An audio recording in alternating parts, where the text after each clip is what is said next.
Thank you for choosing to watch our video. Please like and subscribe to our channel and click the bell icon for notifications of new content. Leave us a comment and watch the other videos that we're happy to provide for you. And now, on to the sermon.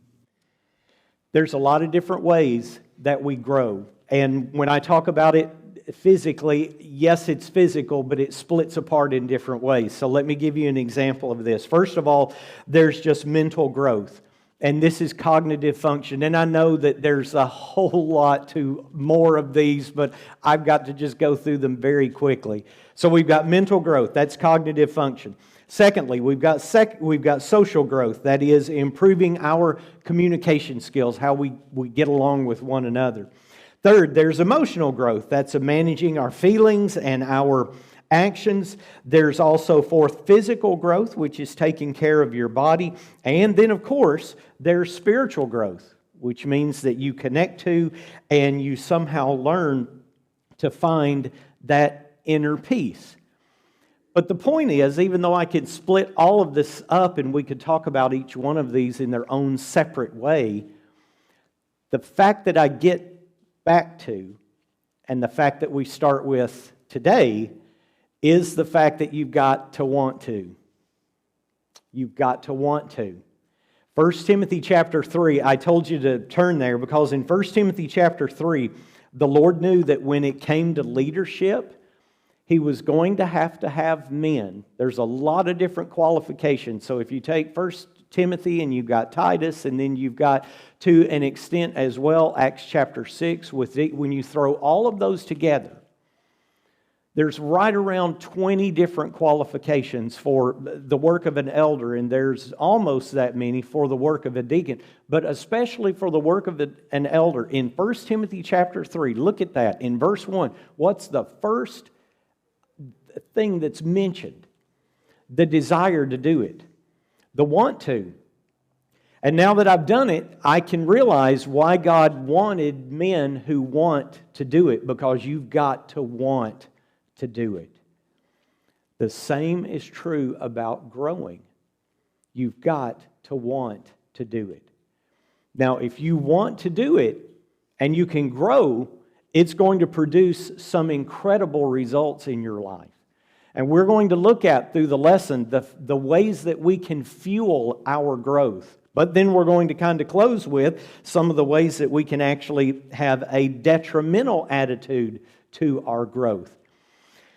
A late psychologist, O.H. Moore, once observed, "It's easier to act yourself into a better way of feeling than to feel yourself into a better way of acting." I've lost count with how many couples I have told this to. And I was grateful to run across an actual quote where someone has articulated, has put it into words so I can put it up in front of you. Because this really, really works with marriage. And the reason it really, really works with marriage is because it works with everything. I mean, it's a wonderful principle. Okay? So before this goes away, remember it. It's easier to act yourself into a better way of thinking than it is to feel yourself into a better way of acting. If you think about it, we've got to do a lot of things that we sometimes don't feel like doing. But we do them anyway. Paul says so, duty demands it, responsibility requires it, the survival depends on it, and we have to do it. But when it comes to spiritual growth, it's very, very interesting that the Lord never pushes people to it. Think about it this way. John chapter 14, verse 15, which is only one expression of this principle that's found probably half a dozen times in the New Testament. If you love me, keep my commandments. So yes, keep the commandments. That's a command. That's a demand. It's put on us. But why? If you love me. So it's not do it or you're going to go broke. Do it or you're going to go to jail. Do it or you're going to lose everything in your life. No, if you love me, keep my commandments. And you could say the same thing if you looked in Jesus' invitation in Matthew chapter 11, 28 through 30. Come unto me, all ye who labor and are heavy laden. See, the Lord isn't forcing, the Lord isn't impressing. He's asking, He's wanting, because we want to do it. That's the whole point, the want to do it. Let's look in 2 Thessalonians chapter 3 before we jump into these different fuels. 2 Thessalonians chapter 3 and verse 3. The Thessalonians were told in 2 Thessalonians 3 verse 3, "But the Lord is faithful, who will establish you and guard you from the evil one." So we're going to talk about the fuels that we can be established by. We're going to talk about the ways that we can be all driven to grow. And it's a great way and it's a great time. And I picked this time because we're starting to think about what's going to happen in a couple of weeks. 8 different opportunities for us to grow. And so that's why we need to understand, how does the Lord establish us? How can the Lord guard us? How can the Lord strengthen us? Sometimes it's right there in front of your nose. Let's go to 1 Peter chapter 2, because the first fuel that I've got to begin with, I think is the utter most appropriate one, is the fuel of the Word. 1 Peter chapter 2. So we're going to start looking in verse 1. Peter does this in a very, very nice way. I like the counterbalance. Life is so many times you learn so much by the counterbalance. Here's what I mean by it. 1 Peter chapter 2, verse 1. "Therefore, let's get rid of the negative stuff. So lay aside all malice, all deceit, hypocrisy, envy, and all evil speaking." So get rid of the negative part. Now here's the balance to it. Now in the second verse, "As newborn babes desire the pure milk of the Word, that you may grow thereby, if indeed you have tasted that the Lord is gracious." So this is an oft repeated refrain. I mean, you hear it a lot. But no one's going to grow spiritually without the Word. It's just impossible. Some of the most spiritually minded people that I have ever met have always had something in common. That something is the fact that they love the Word.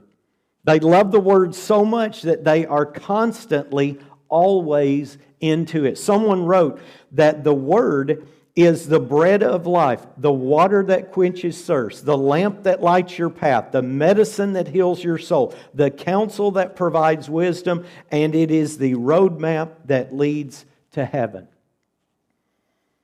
So you've got to get into the Word. Sometimes people are spiritually anemic, and one of the reasons why, perhaps the biggest reason why they're spiritually anemic, they have no time in the Word. They don't pick the time to be in the Word. They don't pick the time to listen to it. They don't pick the time to read it. They don't pick the time to meditate on it in some way, shape, or form. You've got to get into the Word. That's what starts that entire process. But something that's also extremely beneficial that comes right along with it is the fuel of prayer. Because in the fuel of prayer, Jesus is a great example. Let's look in Matthew chapter 14. 2 places in 2 different Gospels and in 2 different parts of the Lord's life. So Matthew chapter 14, and let's look in verse 23. Now this is right before He's going to go down and walk on the water. So 22, start with me in 22. "Immediately Jesus made His disciples get into the boat and go before Him to the other side, while He sent the multitudes away. And when He had sent the multitudes away, He went up on the mountain by Himself to pray. When evening has come, He was there alone." But then it's going to get in a storm. He's going to go walk on the water. But sometimes, you look in the fact about in verse 23 that He goes up on the mountain by Himself to pray. He was there alone. And you think, well, that's really one. But then it kind of gets to the point. Why does the Lord do this? Why does He have to pray? Everyone needs to pray except the Lord. If I had to pick one person in the history of human existence who does not need to pray, I think my first guess would probably have been the Lord. Why? Because He's God. He's part of the Godhead. Surely He had to have some kind of super secret, unavailable to us way to communicate with the Father all of the time. But what do you see him doing? Not just once, not just twice, but multiple times. What do you see him doing? Going to the Father to pray. Now, guys, whether he did that just as an example to us or whether he did that because he received comfort and guidance, it surely has to be both of those. It just has to be. He went to the Father. Let's go to Luke chapter 9. We'll actually bring this up just a little bit as a tiny little window into one of the things that we'll talk about tonight. Luke chapter 9, verse 23. Here's where they saw the glory of the Lord. But before this, in Luke chapter 9, verse 23, he said to them, if anyone, Luke chapter 9 and verse 28, verse 28. Look down in verse 28. Now it came to pass 8 days after these things, he took Peter, John, and James onto the mountain to pray. And then as he was praying, of course, he's going to be transfigured. They were able to see his glory. Again, we'll mention that tonight. But he goes up on the mountain to pray. And maybe your prayers, this is the whole point of this point, maybe your prayers get a little bit stale. We all understand that. We have men who stand up in front of us and they lead our prayers, and those prayers, particularly as you pick out the different individuals, we would all love to say that we don't have a tell, but we all do, because every single person who stands up, there's going to be phrases that they're going to gravitate to. We all do that. You could take the audio away from my sermon. You could take all of my voice characteristics away from my sermon, and you guys would still know it's mine just because you've heard me so many times. The same is true for prayers. So the whole point is I'm not going against the men who come up and say things a similar way. That's not the point. The point is maybe sometimes we get a little bit kind of frozen up with it. And we think, well, because I say the same thing all of the time, I can't, it's hard for me to get motivated to do it. Okay? So here's the point of this point. Let's go to Psalm chapter 42. In the Psalms, which David wrote, about half of them, a lot of these take the form of a prayer. So here's my point. If you feel like your prayers are kind of getting stale, then go back to what's written in the Psalms. Take on the characteristics of what the psalmist, and again, statistically, most of those psalmists are going to be David, but take the characteristics of those prayers and put them into your prayers. So in Psalm 42, for example, as we look in verses 1 and 2, as the deer pants for the water brook, so pants my soul for you, O God. My soul thirsts for God, for the living God. When shall I come and appear before God? You keep on going. My tears have been my food day and night, while they continually say to me, where is your God? So take your prayers and make them sound like those prayers. And I've mentioned this before multiple times, that lots of congregations do a 5x5x5 challenge, where you take 5 minutes of Bible reading, and then 5 minutes of thinking about it, meditation. You're thinking about it. What does it mean? What can I do with it? For example, verses 1 and 2 of Psalm 42. What does it mean? What can I do with it? And then 5 minutes of prayer. So do that. Do that for 1 month. Do that one day, every day for 1 month. And think if you're a better person because of it. You will be, because you're growing. You're putting fuel into the fire that's going to be your spiritual zeal. We got more fuels, though, that we got to talk about. We've got the fuel, of course, of worship. Have you ever been to worship? This is a silly question. Have you ever been to worship and you didn't feel like going? So it's a silly question because we all know the answer to it. But you do show up, and lo and behold, you feel better as you leave. So why is that? Why is that? Maybe it's because worship has a lot of very specific characteristics to it that intentionally help us. So, worship inspires. Worship lifts, worship ennobles, worship challenges, worship encourages, worship enlivens, and worship refreshes. So you go to Psalm chapter 96 again. Let's go back to this psalm. Psalm chapter 96. This time we're going to move on down to the 9th verse of Psalm chapter 96. And again, this is one of these great psalms that is discussing the idea of coming before the Lord. For example, verse 8, give to the Lord the glory due His name, bring an offering and come into His courts. O worship the Lord in the beauty of holiness. Tremble before Him, all of the earth, saying, among the nations the Lord reigns. The world also is firmly established. So what do? You fill a spiritual tank. And as you fill that spiritual tank with worship, it's making you better.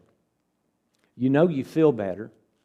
You know how you don't want to show up, but then you come and then you leave feeling something is different, feeling something that's better.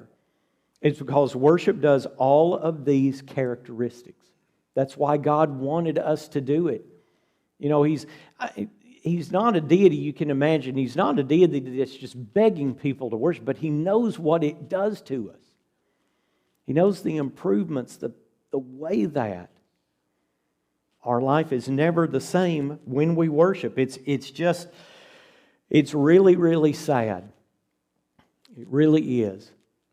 Because there's a whole generation, not just of Americans, but there's a whole generation of people all over the world now who are going to grow up without worship.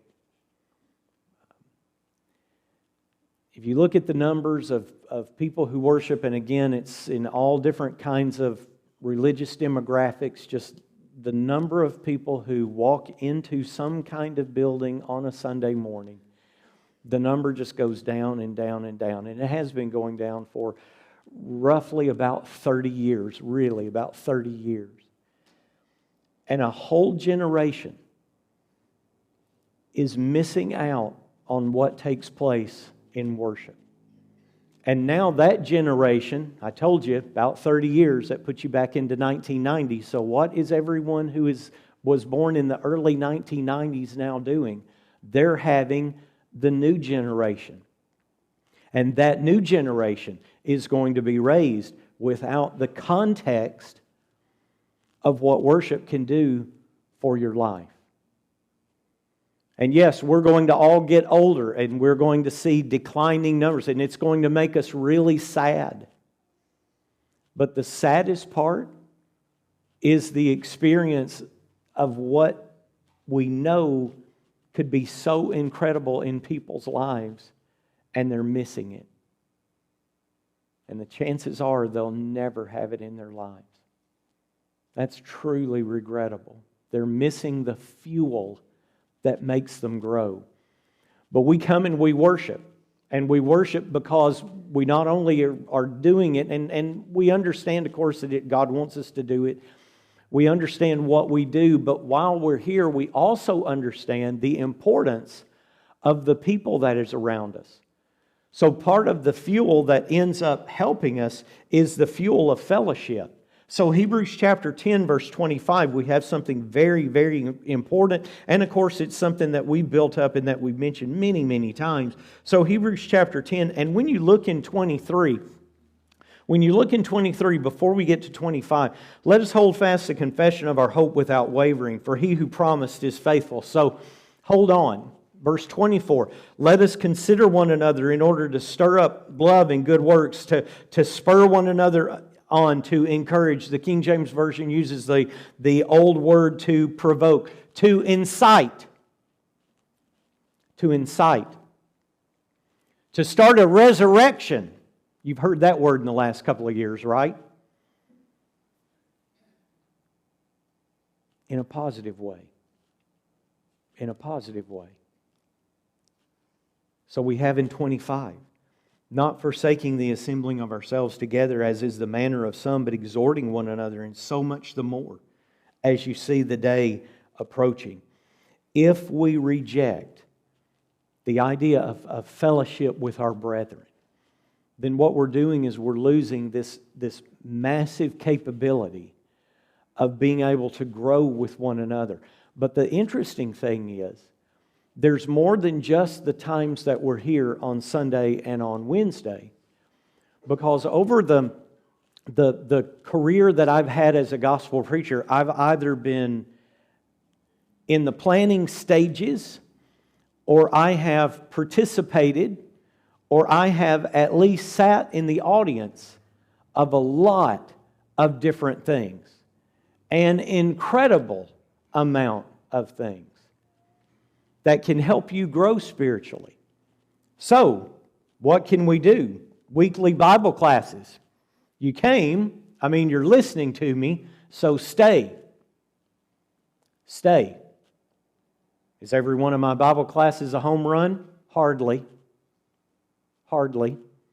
But I think Babe Ruth, when he set the record for home runs, also had the record for strikeouts. I think that's correct. And I think if I remember correctly, when he hit the number of, when he finished his career with the number of home runs, I think the number of his strikeouts were just about double that. We will have to check and come back later, but I think that's pretty close to it. Nevertheless, there's usually something good to latch onto and to hold on to. But we got a long list. Let's get through it. Gospel meetings. We're doing that in 2 weeks. If you haven't heard about it, a great chance. Chance is 8 of them for all of you guys to grow. Special seminars, men's training classes. We have those along with ladies' youth weekends, parenting classes, marriage enrichment workshops, evidences lectures. Those have been in town for several years. Leadership training, ladies' days, one of those just passed.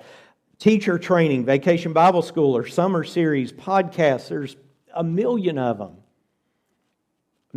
Someone had asked me, well, what's a good podcast for brethren? And I'd given a couple of suggestions, but then in starting to work through it a little bit more, there's like 20 of them that just people that I'm aware of, that just men that I know that do them. Just plenty of stuff that's spiritual, good stuff. Religious debates, one of those is coming up. A religious debate on the existence of God coming up very soon. It's going to be broadcast on YouTube so anyone can see that. Evangelistic outreach meetings, radio programs, television programs, video presentations. Jim does. So for every video that I make, Jim does like 5 of them. All through the book of Acts, he's down, I have to remember what I've published versus what I've got in the queue waiting to come. So right around about Acts chapter 17 or so, a long, long way, dozens and dozens of videos on just that one topic, let alone the other 5, Jim, I believe that he's explored. Lots and lots of content for you to learn more about the Bible just on our YouTube channel alone. Printed instructions, websites and blogs, small groups, live stream sermons, panel discussions, Q&A, Bible correspondence courses, song leader training, social media devotion. There's just a ton of them. Just a ton of them. For us to experience, either in person or at least remotely, a fuel that can help us get better and better and better spiritually. And then I really can't stop this part of the lesson without talking about the fuel of music. There's a reason that God wanted that component to our singing. So Ephesians chapter 5 verse 19, and us understanding why those components are necessary. So Ephesians 5:19 and Colossians 3 verse 16, both of them talk about the same thing, but they both add a little component that's important to them. Ephesians chapter 5 verse 19, for example, we sing and make melody in our hearts to the Lord. But in Colossians 3 verse 16, a slightly different element, we teach and admonish one another. So this is why it's so important. And this is why a lot of people would say they understand that Bible classes are good. They understand that a sermon is good. They understand the importance of the Lord's Supper and communing with Christ. But a lot of people will say that the singing is probably the most important to them. It's what affects them the most. And it's so amazing It's so amazing to talk to someone who is used to a performance, like maybe next door. And that's the only concept of that performance that they have. And it's really, really good. I mean, when you talk about something that's put together well, it's put together very, very well.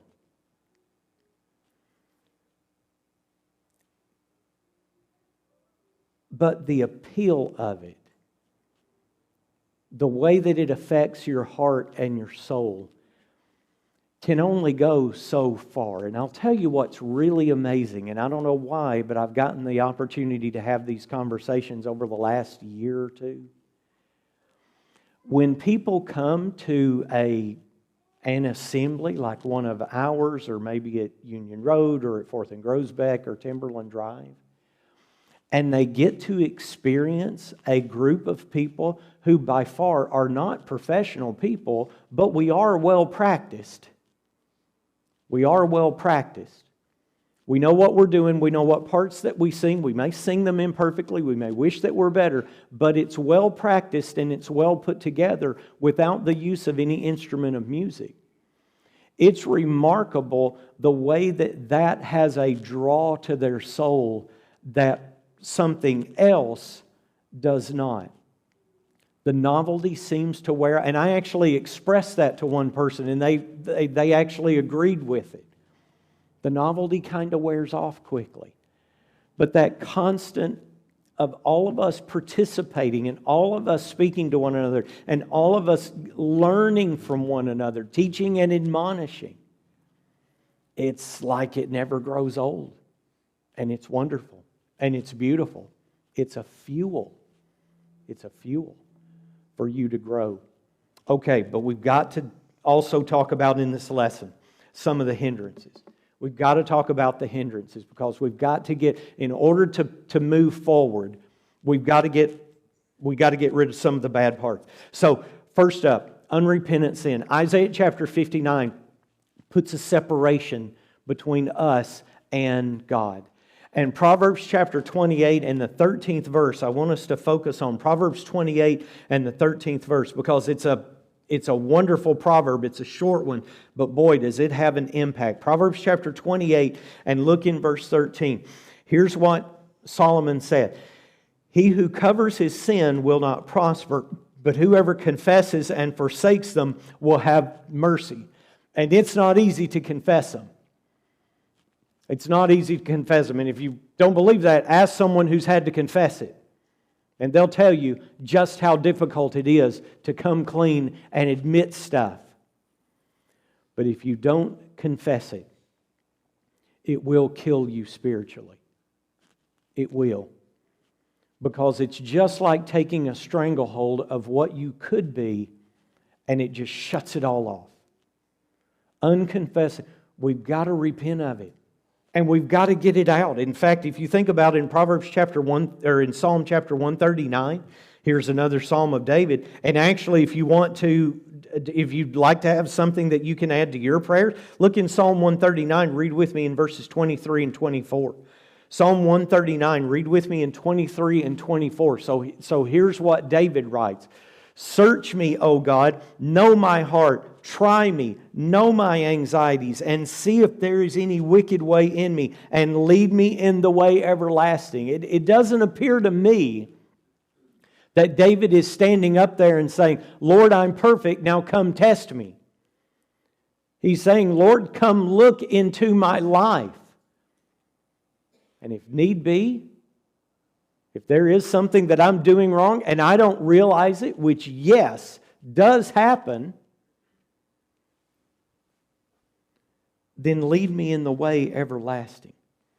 Lead me in the way everlasting. The antidote of it is repentance. The antidote of it is to confess it, to get rid of it. Why do you think James told us?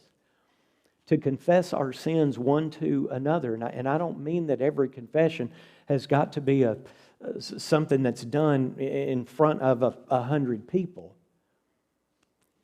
But the confession of what we do wrong needs to be done in some way, shape, or form, because if it's not, it's going to strangle you spiritually. Got to get rid of it. Another hindrance, lack of commitment. Lack of commitment. So here's the thing. I can stand up and talk about growth, and lots of people can get really, really excited about it. I mean, you can sell people on the fact that, hey, this is what you really need to do. And they're really charged up about it.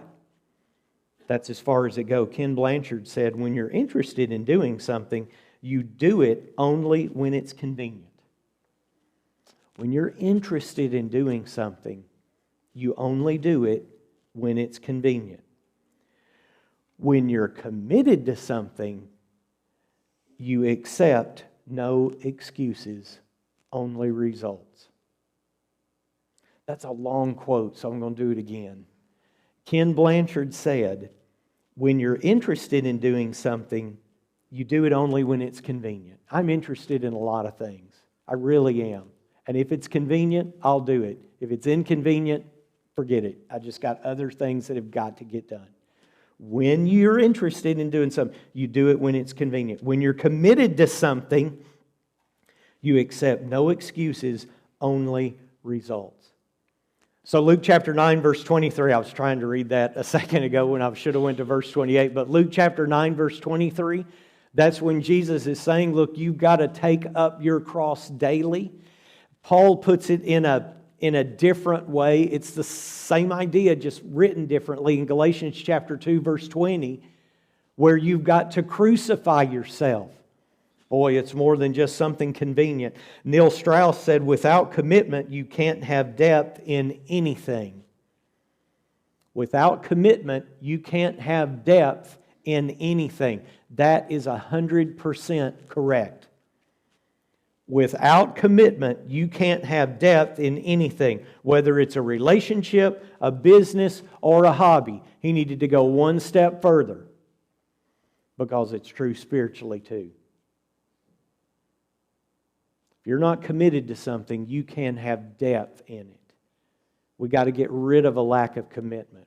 And we've got to understand it. We've got to realize that being spiritually committed, that spiritually growing, is the best possible thing for me. And then everything else in life builds out from that very, very central core foundation of loving God and doing His will. Let's talk about laziness. Laziness. So, other Bible versions, especially the King James Version, calls this slothfulness. And it's some of the ancient, I'll use the term church fathers, but some of these ancient scriptural writers listed laziness or slothfulness among the 7 deadly sins. Proverbs talks about it a lot, describes the person as a sluggard. And when you look at the way they describe the sluggard, it's pretty pitiful. They're able to make excuses for everything, like there's a lion in the street. They can justify their inaction. They are a thorn in the flesh to others. They are incredibly irritating to others because they just can't muster enough to care about doing it. Matthew chapter 25, let's look in verse 16, because you can kind of see the reverse of this, and seeing the reverse of it sometimes is very, very helpful. In Matthew chapter 25, and you look in verse 16, so Matthew chapter 25, verse 16, laziness stunts all of your spiritual potential. And again, it takes away what you can actually accomplish. Matthew 25, verse 16, then he who had received the 5 talents went and traded with them and made 5 other talents. The way in which this person was able to grow is that they weren't lazy. I picked the 5 talent, but I didn't pick the 1 talent person, because the 1 talent person wasn't necessarily lazy. Remember what he did? He went and hid it in the ground so that it was going to be protected. But the 5 talent person understood the fact that they can go and actually create something else if they just get around the slothfulness. If they're just able to ditch the laziness. And that's what a lot of times we just have to do. It's Not so much that we've got all the terrible influences, I do want to bring that up, but the fact that we've just got to get out of the lazy mentality, the procrastinating mentality, and commit to it. But let's talk about the wrong people, because we do need to talk about the wrong people. 1 Corinthians chapter 15, verse 33. 1 Corinthians chapter 15, verse 33. There was a motivational speaker. He's passed away now, and his name was Charlie Tremendous Jones, and that sounds really egotistical, but his middle name, his nickname was Tremendous, not because he thought he was tremendous, but because everything that anyone ever accomplished, when he was in their presence, he'd say, "That's tremendous." So he got the name Charlie Tremendous Jones. Everything in your life, if he heard about it, it's tremendous.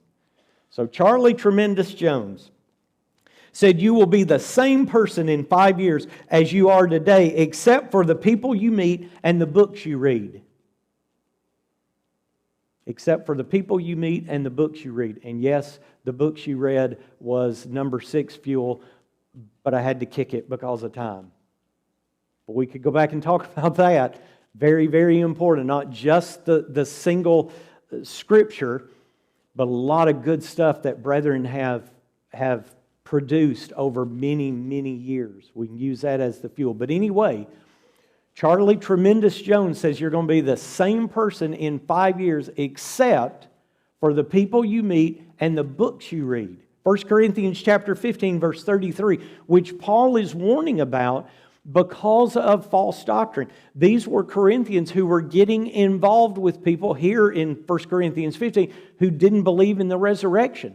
And it was making an impact on them. So he says in 15:33, "Do not be deceived, evil company corrupts good habits." So the wrong people, the wrong crowd can tear you down, discourage you from better pursuits. It can impair your spiritual growth. Especially so important for young people to learn this lesson. Not a terrible point for older people. But here's my thoughts. Tell me if you think I'm wrong, privately, please, if you don't mind. Here's my thoughts. If I get involved with someone when I'm an adult and it's the wrong person and they lead me down the wrong path, I can't really explain it.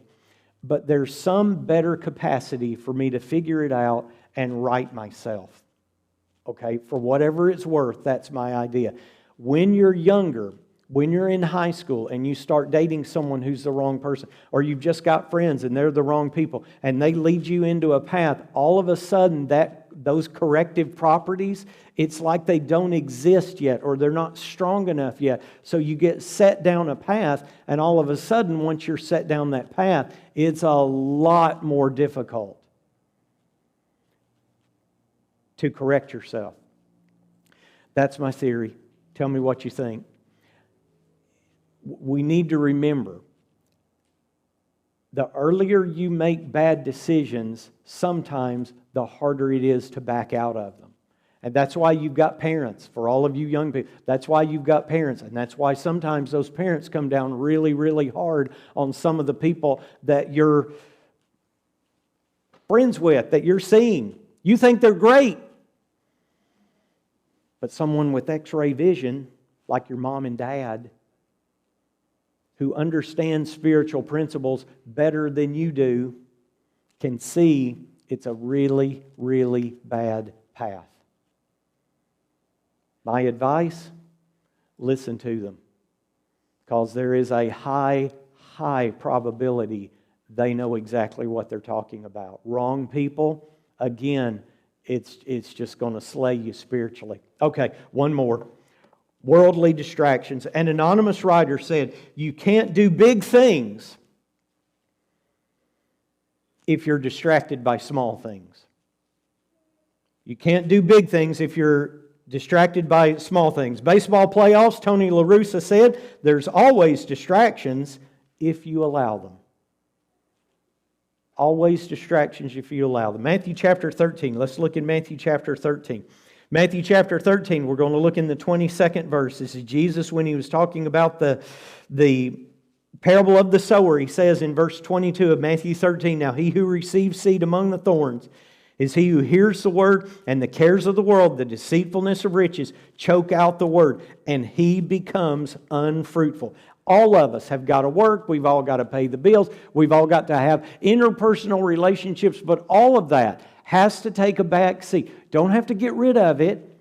But all of that has to take a back seat to the central core of loving God and keeping His commandments.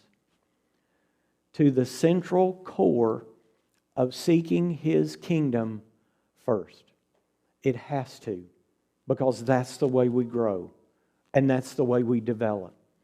And brethren, the principle of growth is very, very important. Growth is one of the hallmarks of a living thing. Growth is one of the hallmarks of a living thing. And we've got lots of people sometimes in the audience. And they're physically alive. They've got a pulse. Or on the neck. I guess I should say the neck. They've got a pulse. But spiritually, they're dead. They've got no pulse. I can see it. The person in the pew can see it. Maybe grandma and grandpa or mom and dad or brother and sister. They can see it. Spiritually, you got no pulse. You're here. And that's wonderful. That's part of it. But otherwise, spiritually, you're not alive. We got to get people alive. Because growth is one of the hallmarks of living things. So, let's get to growing. And let's start thinking about the fuel that I add to my so-called fire, which is, coincidentally, the whole concept of zeal in the Bible. Zeal begins with the concept of fire. Great opportunity coming up in a couple of weeks for us to experience that and for us to begin to start to get more zealous to do the will of God. Eric Butterworth said, "Don't go through life, grow through life." Don't go through life, grow through life. That's a great idea. If someone's here this morning and you need to respond to the gospel call, if someone's here and you need to set your life up ready to continue to grow, come up here and talk to us while we stand and Richard leads us.